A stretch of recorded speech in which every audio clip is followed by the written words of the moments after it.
Tollywood star Vijay Devarakonda కెరీర్లో అత్యంత కీలకమైన దశలో ఉన్నారు. గత కొన్ని చిత్రాలు ఆశించిన స్థాయిలో మెప్పించలేకపోయినా ఈసారి మాత్రం పక్కా మాస్ యాక్షన్, విభిన్నమైన కథాంశాలతో బాక్సాఫీస్పై దండయాత్ర చేయడానికి సిద్ధమవుతున్నారు.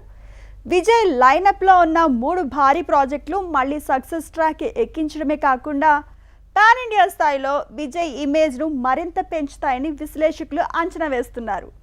రవికిరణ్ కోలా దర్శకత్వంలో తెరకెక్కుతున్న రౌడీ జనార్దన్ చిత్రంపై భారీ అంచనాలు నెలకొన్నాయి. ఇందులో విజయ్ సరసన national award winner Keerthy Suresh కథానాయికగా నటిస్తోంది.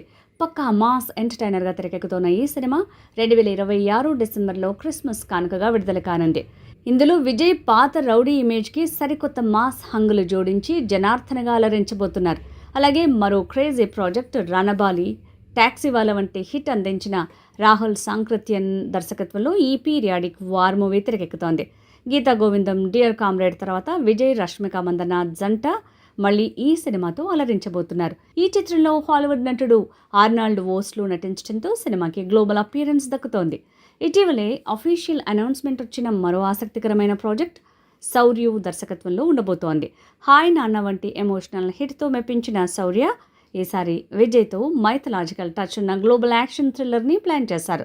అంత కోపం వెనుక ఒకప్పుడు ప్రేమ ఉంది అనే క్యాప్షన్తో విడుదలైన పోస్టర్ సోషల్ మీడియాలో ప్రకంపనలు సృష్టిస్తోంది. ప్రతి చిత్రంలోనూ తన బాడీ లాంగ్వేజ్ని, గెటప్ని మార్చుకుంటూ ప్రేక్షకులకు కొత్త అనుభూతిని ఇవ్వబోతున్నారు. ఈ 3 చిత్రాలతో విజయ్ మాస్ కంబ్యాక్ ఇస్తాడని ఆయన అభిమానులు అంతే కాన్ఫిడెన్స్తో ఉన్నారు.